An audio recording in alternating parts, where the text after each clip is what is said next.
Tá na média, tá na Mas média. mede da Tá onde? bem. Eu sempre tive dúvida, vamos supor aqui, mede daqui ou daqui? Porque daí... Não, por cima. cima, mas por cima não favorece. Não, mas tem que ser realista, né, mano? Não dá pra mexer...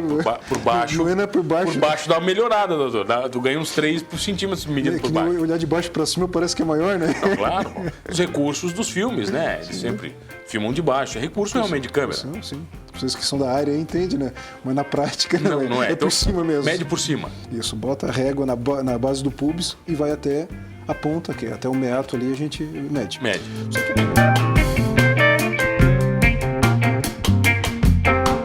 Oferecimento Giasse Construtora. Para você o nosso melhor. Giasse Supermercados. Pequenos preços. Grandes amigos. E Unesc. Formação e inovação para transformar o mundo.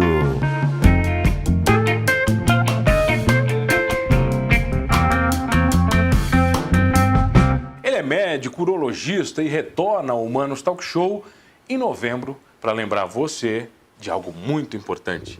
É isso aí, mano. Doutor André Rodrigues, que prazer recebê-lo. Prazer é todo meu, mano. Muito obrigado por mais essa oportunidade de estar aqui, fazer uma conversa legal aí, discutir um pouquinho sobre saúde. Tá, doutor, vem cá. Novembro chegou. E com novembro vem a lembrança do câncer de próstata. É isso aí, mano. Só que a gente fica muito vinculado ao mês, né? Isso é errado, né, doutor? Sim. Na realidade, a campanha Novembro Azul começou mesmo com esse intuito de incentivar o homem a procurar atendimento, a entender um pouquinho mais do câncer de próstata e entender um pouquinho mais da necessidade de procurar atendimento para si e cuidar da saúde masculina, né? Mas, como é uma campanha que já está fazendo um bom tempo, já conseguiu já orientar boa parte da população masculina, então hoje os homens já procuram o ano inteiro já os cuidados masculinos, já se preocupam um ano inteiro com câncer de próstata e novembro ainda vai continuar sendo marcado, mas... Quando você fala procura um ano inteiro, me remete ao anos inteiro, entendeu? E tem relação com a campanha, né? Na verdade, tem tudo a ver, faz parte da campanha. Faz parte, a gente é o meio para chegar na próstata, né? Vem cá, doutor, por que os homens ainda têm tanto preconceito quando a gente fala de câncer de próstata? Mano, na realidade, essa questão do preconceito que vira até um pouco de piada, de comédia e descontração, é mais pela relação do exame, né? Pela necessidade de fazer o toque retal, que nada mais é do que parte do exame físico. É um pouco constrangedor, né? Já que alguns homens acham que isso aí pode, de alguma maneira, mexer um pouco com a masculinidade, mas quando fazem o exame, veem que é um exame extremamente rápido e sem dor. Nada, não senti nada, doutor. Olha, mano, na realidade os pacientes não têm reclamado. Não reclamam. Mas você já fez para testar? Não, eu não cheguei na época ainda. Não, mas por exemplo, vocês médicos não fazem um no outro para testar como é que é? Não, sabe porque é bom você sentir, né, pô? Não, sabe que até me arguíram outro dia, tá, mas como é que aprende? Na realidade existe um modelo para aprender tudo, a gente aprende no modelo, né, durante a residência, mas também tem os pacientes, na verdade não precisa fazer nos colegas. Você não acha uma sacanagem, doutor? Você não acha uma sacanagem você vir aqui na TV e dizer que não dói, que é bacana, que é tranquilo, sem nunca ter feito? Olha, mano, a gente tem hipocrisia, doutor. Mano, na realidade, assim, ó, nem sempre tu tem que aprender com as tuas vivências. Tu pode aprender com as vivências do próximo, né? Aí eu repasso o que me passa. Quantos exames você já fez? Você tem noção? Mano, na carreira? Difícil. São milhares de exames? Milhares. Mano, eu tava vendo a quantidade de pacientes que eu atendi. Eu tô em Criciúma há 7 anos. A nossa agenda lá, com o meu consultório de Criciúma e Araranguá, já tem mais de 10 mil pacientes que já passaram. Claro, são pacientes que retornam, mas pacientes novos já foram 10 mil pacientes. Então, eu já conheço muita gente. Alguns exames. Você conhece as pessoas... Por dentro. Por um ângulo ruim, que as pessoas não querem ser conhecidas. Não, pelo lado bom. Pelo lado bom. Então, vem cá, doutor, o que eu tenho que fazer para cuidar da minha próstata? Acontece, mano, assim, o câncer de próstata seria o primeiro neoplasia do homem, tá? Com exceção tirando o câncer de pele, o câncer que mais acomete o homem é o câncer de próstata.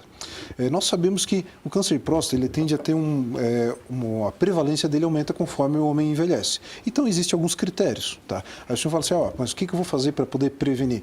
Na realidade, a prevenção ela envolve uma questão de cuidados, de diagnóstico precoce, cuidados alimentares e atividade física. Tá? Isso de modo geral. Porque quando a gente leva em consideração qual o fator de risco para câncer de próstata? Se eu sei que quanto mais velho, maior é a minha chance, eu sei que idade é um fator importante. Passei dos 50 anos de idade, eu tenho um risco de ter câncer de próstata. Antes não?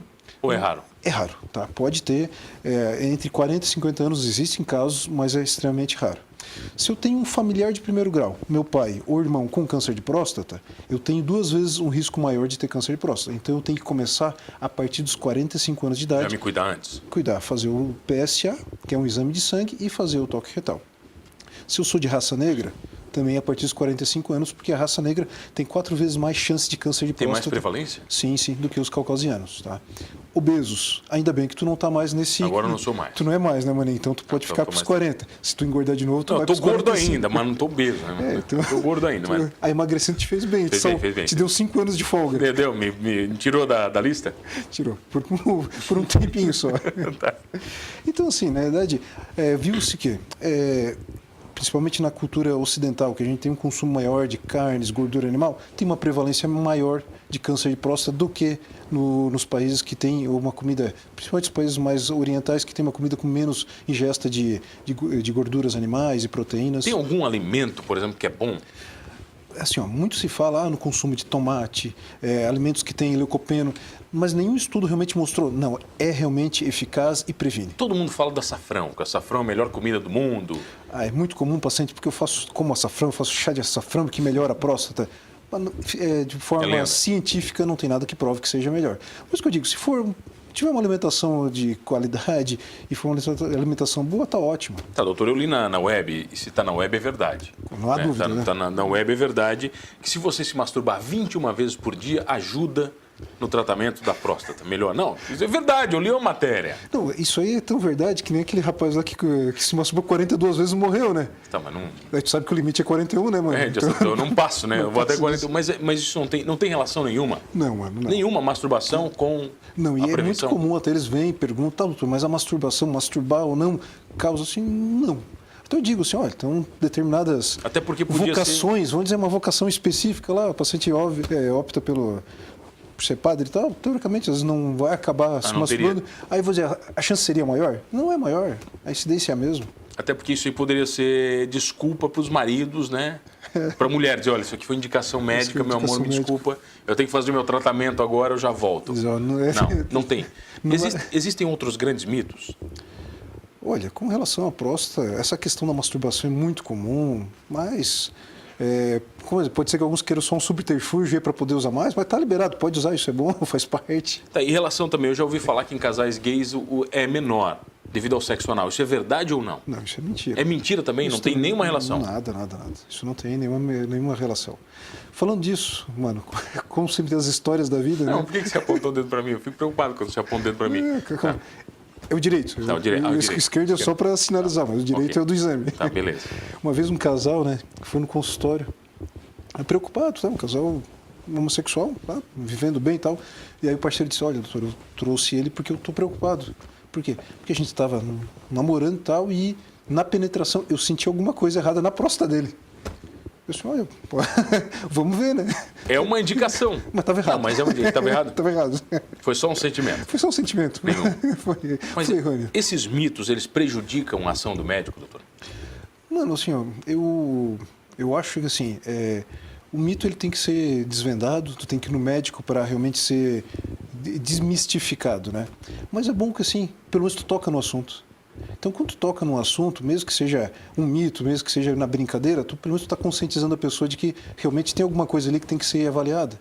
Então, se tu tá lá no bar com os amigos e um amigo diz, porque eu como isso, que faz bem para a próstata, tá falando de próstata. Essa brincadeira tá valendo? Tá valendo, tá falando de doença, tá falando uma coisa que é muito importante para o homem. Se tu pensar que 25% dos homens com câncer de próstata acabam morrendo do câncer de próstata, é alto. Tá? Só que se tu entender que 90% dos homens que são diagnosticados de forma precoce, lá no início da doença, são curados, a gente sabe que então, a questão do câncer de próstata é o diagnóstico precoce. Se eu diagnosticar no início, muita gente não vai morrer disso. Qual porcentagem você falou? 95? 90% dos homens com diagnóstico precoce chegam à cura. E uma coisa também, eu não me lembro se foi você que me falou, que muitas autópsias em pessoas mais velhas identificam o câncer de próstata, mas a pessoa acaba falecendo de outra coisa e nunca identificou o câncer. É verdade isso? Isso, mano. Quem acredita? Acredita que o câncer de próstata seja uma degeneração normal da próstata. Tá? Qual a orientação, como eu te disse? 45, 50 anos, conforme a história, né? Até os 80. Tá, mas só pode ter câncer de próstata aos 80? Não. É que eu sei que acima dos 80 anos de idade, a chance de um homem ter câncer de próstata é muito grande. Só que a possibilidade dele de morrer de qualquer outra patologia, não de câncer de próstata, é muito grande. É maior também? É maior. Então, assim, alguns espécimes de biópsia de anátomo patológico em pós-morte mostram até possibilidade de 80% de câncer de próstata. Em algum grau? Em algum grau, mas geralmente inicial. Então, lá no início. E a gente, quando vai tratar um homem com câncer de próstata, a gente tem que esperar o quê? Que ele sobreviva pelo menos mais 10 anos. Então, tu sabes que o câncer de próstata, se tu, por acaso, algum motivo, chega um paciente já próximo dos 80 anos ou passar os 80 anos de idade, tu optar por não tratar, tu pode estar tendo uma conduta boa para ele. Tu vai tratar, tu pode tratar os sintomas que porventura vieram do câncer de próstata, mas possivelmente aquele paciente vai morrer de um problema cardíaco, respiratório. O tratamento é agressivo? É quimioterapia, radioterapia? Como é que é? Sim, vamos lá, mano. O câncer de próstata, ele é um câncer que ele pode ser submetido a vários tratamentos. O que eu explico para os pacientes? Tu pode até não tratar, sendo que isso faz parte de um tratamento, que seria um momento de observação, de acompanhamento. Tu pode fazer a cirurgia, que seria a retirada total da próstata, ou tu pode fazer a radioterapia. Isso no início. Claro, conforme vai se avançando o câncer, vai se diagnosticando uma doença mais avançada, tu pode usar mão do hormonioterapia, que é um tratamento que o intuito seria o quê? Diminuir a testosterona, que a gente sabe que o câncer de próstata ele é dependente da testosterona. Então, existem algumas medicações que a gente faz para abaixar a testosterona do paciente e, concomitante, reduzir o crescimento do câncer de próstata. Isso também não causa problema para os pacientes? Não diminui a libido? Como é que é? Olha, mano... Pô, doutor, vou ficar sem tesão, não quero mais. Mano, o que eu digo assim, alguns casos até que, infelizmente, o paciente tem que fazer uso de hormônio. E antigamente a gente fazia muito a castração cirúrgica, que era a retirada dos testículos, já que a testosterona é produzida pelo testículo. Eu brincava assim, comentando isso. É a metamorfose, a transformação na mulher, né? Que o paciente, tu começa a fazer a injeção e ele diz, doutor, eu tô triste. Me dá vontade de chorar. Ele vai ficando depressivo? Fica depressivo, assim. Então, assim, é verdade mesmo? Acontece, cara. E acontece. Pela falta da testosterona? Pela falta de testosterona. E assim... O homem entra no quê? Na TPM? Praticamente só não vai menstruar. Vamos falar disso na volta, vai? Eu tenho o prazer de receber aqui hoje ele, que é urologista, falando sobre o Novembro Azul, o câncer de próstata, o doutor André Rodrigues. É rapidinho, eu já volto. Voltei aqui no Humanos Talk Show e você já sabe, comigo, Mano Dal Ponte, 2 entrevistas sempre inéditas, todas as noites aqui na RTV, canal 19, 53.1 da sua TV aberta, online no rtv.net.br. Perdeu um programa Humanos, vai lá no Humanos Talk Show, lá no YouTube, você vai curtir todos completinhos, inclusive este, pela segunda vez, hein, doutor? Segunda vez. Pela hein? segunda vez, doutor André Rodrigues comigo aqui, urologista, falando sobre câncer de próstata. Só que não é só isso que um urologista faz. Não. Isso é uma das... O novembro seria o chamariz para o câncer, mas o urologista, não necessariamente o médico do homem, ele é um médico que trata das doenças renais, doenças de bexiga, da próstata, dos testículos, do pênis. Então a gente aborda de forma integral o homem, né? E também as mulheres, que às vezes têm problemas renais, como cálculos, cânceres renais, infecções urinárias de repetição. Pedra de rim também? Sim. Também vai, doutor? Sim, claro. Isso Aqueles chás de quebra-pedra funcionam? Não, doutor, tem umas crendices populares boas aí, pô. Eu vou dizer, mano, realmente, alguns casos resolve. Tá lá, a pedrinha querendo sair, tu vai tomar aquela batida de Coca-Cola com abacaxi, vai lá e sai. Eu digo, paciente, importante que funcionou. Funcionou? Mas todo caso, por exemplo, de pedra no rim é cirúrgico ou não? Não. Não existe mais? Não. Assim, tem alguns casos são cirúrgicos, outros têm uma eliminação espontânea, mas Tem tratamento a laser? Tem. Hoje a maioria das cirurgias de pedra nos rins, elas são endoscópicas. O meu amigo uma vez falou que teve um problema e o médico dava soco no rim dele. Isso é verdade? Acontece isso? Isso. O nome desse tratamento se chama litotripsia extracorpórea por ondas de choque. É uma máquina que a gente localiza a pedra e ela vai girando ondas e vai... Não dá para dar um nome mais fácil, da porrada no rim do cara? O pessoal chama Leoc, nomezinho pequeno. A pedra no rim, geralmente a pessoa não toma muita água, isso é verdade? Mano, a gente vê que hoje em dia a nossa dieta ela é muito rica em sódio, tá? Que é um fator importante para a formação de cálculos de pedra nos rins. Hoje as pessoas acabam consumindo menos água do que deveriam, sabe? Não tem uma ingesta tão grande, até pela dinâmica do dia a dia, correria e tudo. Não tem essas canequinhas prontas para a gente tomar uma aguinha. Toma direto, né? Eu aproveito o programa que eu já me hidrato aqui. Então isso é importante, sabe? A gente sempre orienta que a ingesta hídrica tem que ser de pelo menos 2 litros por dia. E os pacientes que têm pedra nos rins, que têm uma predisposição, eles têm que urinar pelo menos 2 litros por dia. Então, consumir 2 litros de água, a gente sabe que tem toda a parte hídrica que a gente consome da nossa alimentação, mas o que a gente vê? Geralmente um déficit na ingestão hídrica e no consumo de muitos alimentos que têm o sódio. Mas o que você faz quando o cara é teimoso? Você fala assim, pô, já te avisei, você quer voltar ficando toda semana, você quer vir aqui? Daí tu opera ele uma vez, 2, 3, só, tu decide, tu prefere tomar água. Opera o cara, pô. Pô, às vezes tem que tirar, né? Às vezes tranca a pedrinha, não sai, a gente vai lá e quebra ela. Tranca o quê? Na uretra? É que no ureter, tá? Que seria entre o rim e a bexiga, a gente tem um ureter que tem em torno de 26 centímetros, tá? E ele tem 5 milímetros. Então, às vezes o paciente tem um cálculo no rim, elimina essa pedra acaba ficando no ureter e a gente eventualmente tem que fazer algum procedimento para A dor é horrível, imagina. Muito ruim. Eu já tive 2 vezes. Você teve já? Já. Tá, e você não toma água por quê? Agora eu tomo, né? Não, pô, tá de sacanagem, né, Agora cara? eu tomo, né? Aí você teve que se consultar com o urologista. Eu tive que pegar as orientações. Com um agora... amigo. Isso. Quando o médico se consulta, ele não é médico? Não, tem que ser paciente. É mesmo? Mas é fácil separar isso ou não? Não, eu separo, porque eu tenho muito colega, assim, e a gente... Sabe que a coisa legal do médico é se colocar como paciente lá. Não, eu sou paciente mesmo, estou aqui para escutar. O médico não é teimoso, cara? É por isso, é teimoso, cara. Teimoso, né? O cara fala assim, não, tá de sacanagem. Ele quer se tratar. Ah, quer se tratar? Vai querer fazer? Tá, vem cá, você falou que vários casos. Você já viu muito pênis também. Sim. Normal. Faz parte, né? Faz parte. Você já viu uns bonitos, uns feios? Como é que é, doutor? É tudo igual, mano. É tudo igual? Você não faz classificação deles? O que diz o... Olha, que belo pênis você tem. Não, você não faz esse elogio. Tem um tipo de elogio que não precisa. Não precisa, não é necessário, do médico, né? É engraçado que nem um paciente examinando ele assim, né? Pá, doutor, que especialidade ingrata, né? Cara, alguém tem que fazer o trabalho sujo, né? Alguém tem que olhar, né, cara? Mas quais são os problemas, por exemplo, que os homens têm nos pênis? Muito comum, assim. Principalmente... Qual o plural de pênis? É pênises? Pênises. Não sei. Me veio agora, os pênis, tá, vai.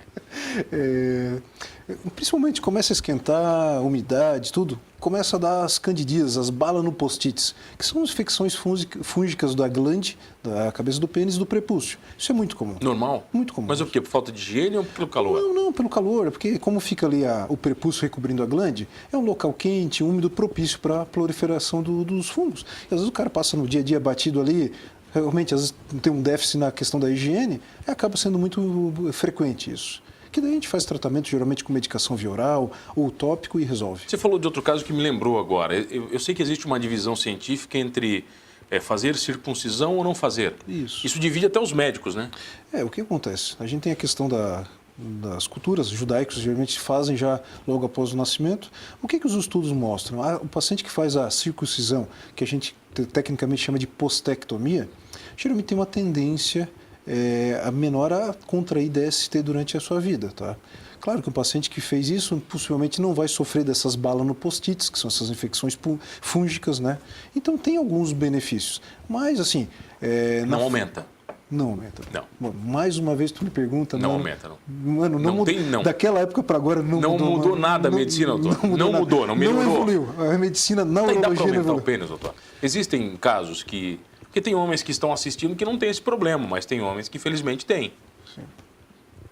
Pois é. Às vezes eu tento me botar no lugar deles, mas não consigo. Mas é problemático, doutor? Tem algum recurso?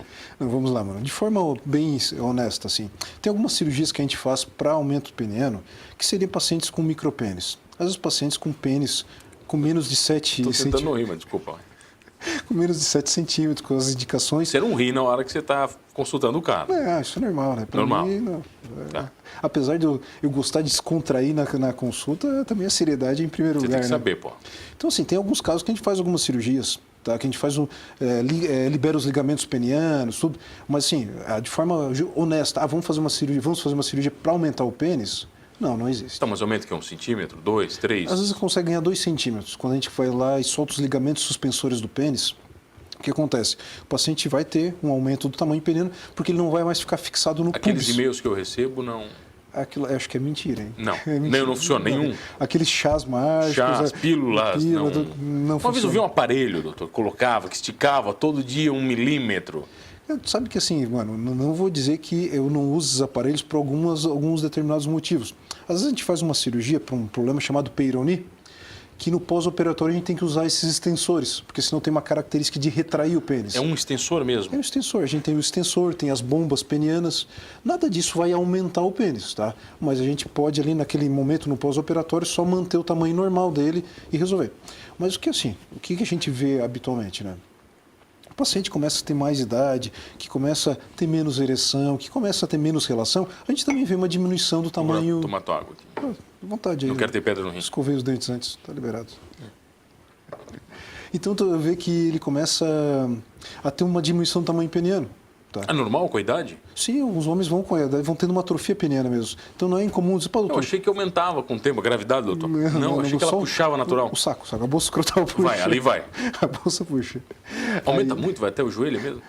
Não dá para bater, não dá para fazer embaixadinha. Tá, não é isso também, não chega a ser nesse nível, né? Não. Então acontece muito, as pessoas falam, doutor, mas aqui antes era grande, tinha 20, agora tá aí, não passa de 15. Às vezes acontece mesmo. 20, 15? Que mundo o senhor está vivendo, doutor?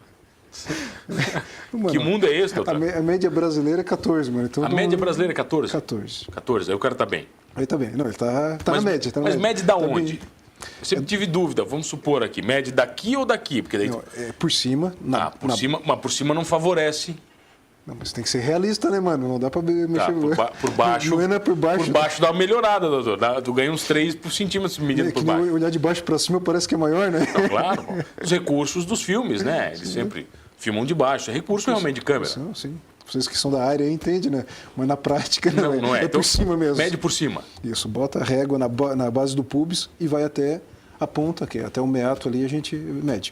Só que é muito comum, assim, às vezes os pais levam as crianças, tô preocupado com meu filho, tá? Porque, acho que o pênis dele não tá habitual. A gente vai lá, mede comprimento, circunferência, vê a questão do desenvolvimento da criança. Por idade tem uma relação? Sim, porque conforme a criança vai tendo os seus estágios de Turner, que a gente diz que é evolução da puberdade, ali vai tendo um aumento de bolso escrotal, um aumento peniano em comprimento, depois espessura. Tem tudo um padrão já bem documentado. Mas às vezes é normal isso não ser da maneira que o pai acredita que está certo, né? Sim, é que às vezes acontece que as crianças, às vezes pegam uma criança que é um pouquinho mais gordinha, tem uma gordura púbica grande, às vezes ele é o que a gente chama um pênis embutido.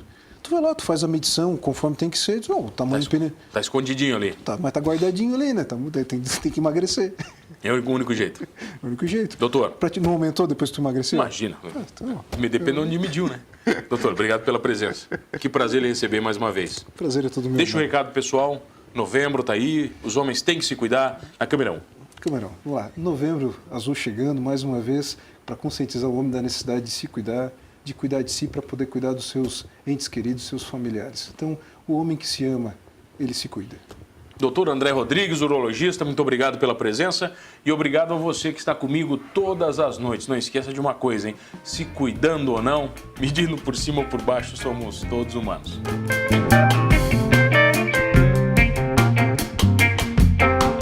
Oferecimento Giasse Construtora. Para você o nosso melhor. Giasse Supermercados. Pequenos preços. Grandes amigos. E Unesc. Formação e inovação para transformar o mundo.